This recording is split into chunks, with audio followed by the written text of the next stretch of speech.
Late Night Health continues. I'm Mark Alyn, along with the insane Daryl Wayne. Check out Daryl's websites. He's on the radio every day. He's an air personality, and that's Boss Radio. BossBossRadio.com or KDSK.com. BossBossRadio.com or KDSK.com.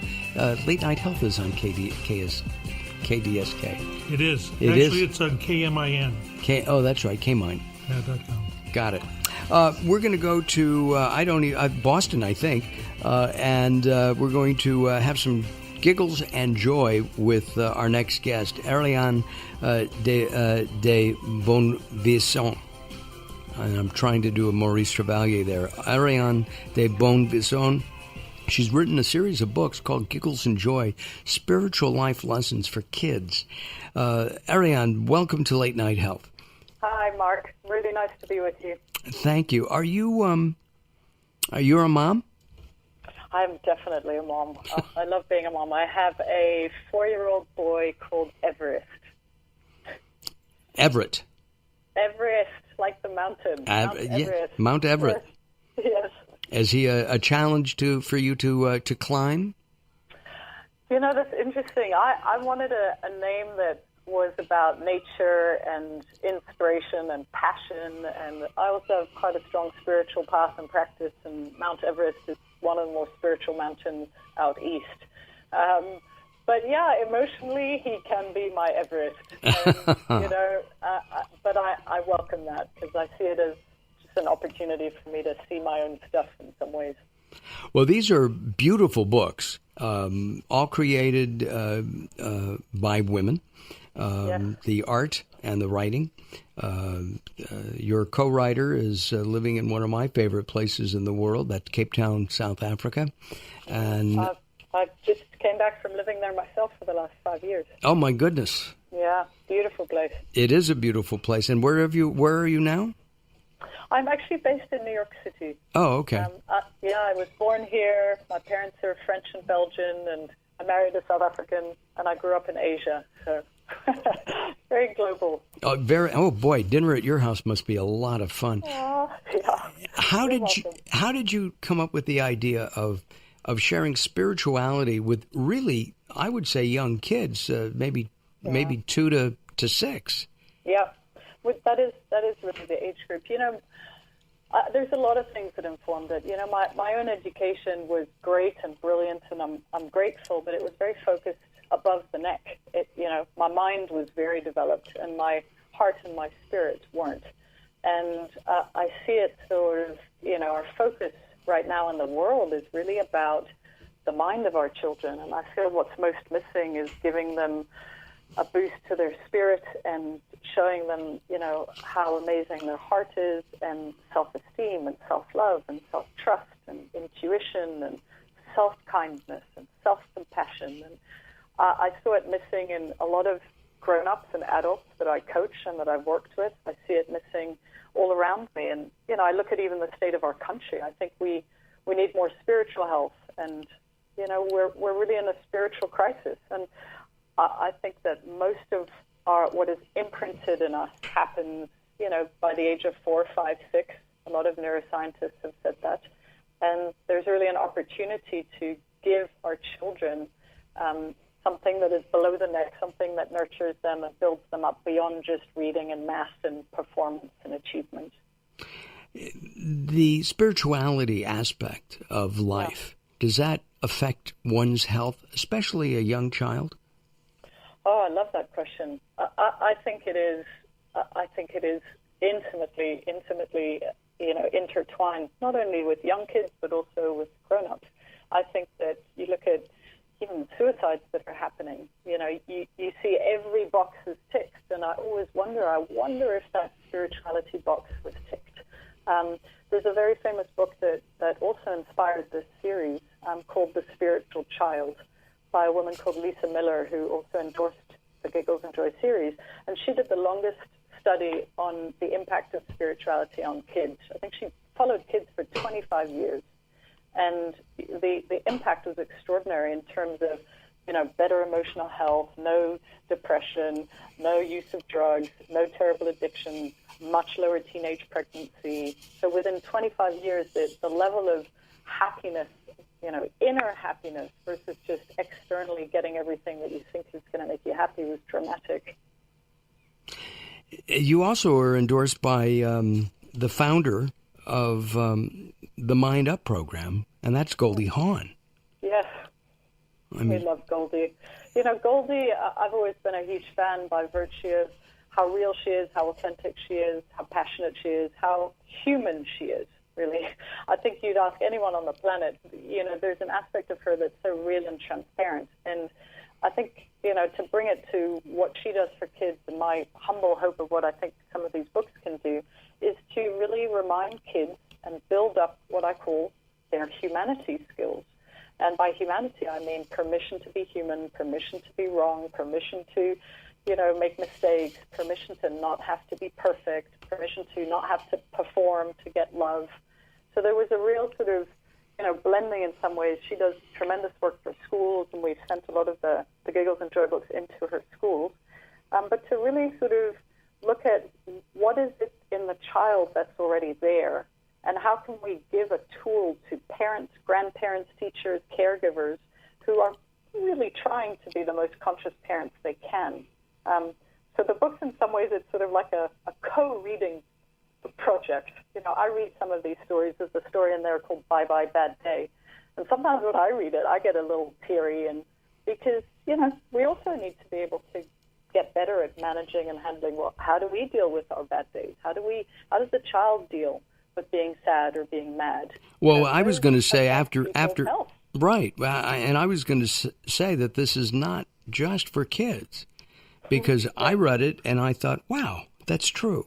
And we have a problem in this country in that we do, I don't know, left brain stuff more than the right brain, and we concentrate on success. But your success and my success and Daryl's success and George's success, they could all be different. I mean, success doesn't necessarily mean money. Yeah. And, teaching kids, what is success? Very often they are going to role model what their parents think or act or are working towards success. And, there's a real opportunity to, shape and form your young child's heart and perception in some ways by teaching them that, success can be about having choices. Success can be about, serving your fellow human beings. Success can be about having a really deep spiritual connection to something greater and going beyond the ego and beyond the me, self-concern. And there's a lot of self-concern in this country, and that never, ever leads to success. Is our society broken because of this lack of spirituality? Again, it's a good question. I did a TED Talk recently here in New York, and I talked about 3 of the major life skills that I think we're not teaching our kids. And, people scared of this word spirituality. People, make up a story about what it is and what it isn't. And I didn't want to hide away from it, I didn't want to put life lessons for kids. I wanted to put spiritual life lessons for kids because I feel that there's a real need to bring back the original meaning of that, which is to turn on the heart space, right? I believe that the spirit, is everywhere, but it's to really let that guide the life. And, these books coexist next to every religion, every faith, I've done readings, I've done lots of things, and all different religious backgrounds have said, that they like this because they're more Nelson Mandela, Mother Teresa, Dalai Lama-ish in terms of, love and forgiveness and compassion and breathing and doing the right thing. And there's not enough focus on that. So absolutely, I think the brokenness is about when did we forget this? When did we forget it?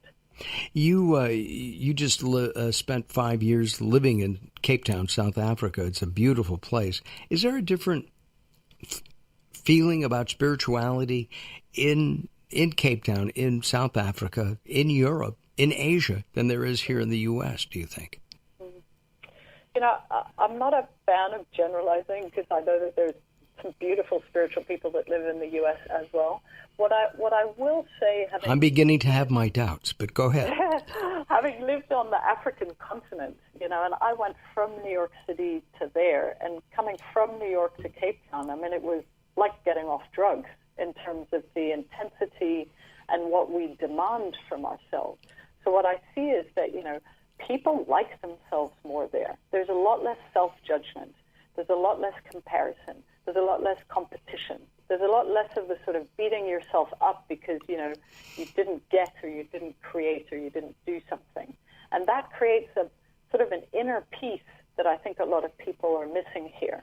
And then the other thing that's very obvious in Africa is just how connected they are to the land and the spirit of nature, the spirit of water, the spirit of the crop, the spirit of mountains. And we're very disconnected from that because we don't take care of that here at all. And over there, there's such a reverence and a worshiping of that because that feeds people. It keeps people alive. Here, absolutely. We do not appreciate or we are not grateful for what keeps us alive. We think to-do lists, keeping on the clock, more success, adding to your life is what keeps you alive. Are GMOs allowed in South Africa? Yeah, unfortunately they are because they're cheaper for the farmers. So yes, they are, unfortunately. That is unfortunate because I know that a lot of European countries do not allow them. Yeah, though they're starting to sneak in. My mom lives in the south of France, and the quality of the food there is, it's extraordinary. And absolutely. And there's something about spirituality for me, which is about being connected to something that's greater than yourself. And it's so important for kids who think that their entire life depends on their parents. And then half their parents get divorced, right? Or so more. Their safety and their dependence, when it's so external into something that is likely to change at some point. That's why it's an invitation, the spiritual life lessons is an invitation for them to have self-reliance. I teach a lot of parents to tell their kids about something called intuition. Because intuition means that you too have answers. Absolutely. You have a barometer. Yes, no, right, wrong. Not your parents, not your teacher. And that stays with you for life. But most parents have never mentioned the word to their kids. Intuition. It's, it can be a sign from above. I mean, or... Yep. Right? It can be. Our guest... Our guest is Ariane de Bonvoisin. We'll get it close. Anyway, the books are beautiful. They really are. Spiritual life lessons for kids. And I think you should drop the de Bonvoisin, and I think what you should do is just your Ariane from now on. Ariane. Okay, Giggles and Joy. We all need more of that in our lives. We'll be talking more about that as Late Night Health continues. Be sure to visit us at latenighthealth.com. We'll have a photo of Ariane and a link to her website up at latenighthealth.com. All right, we'll be back. Don't go away.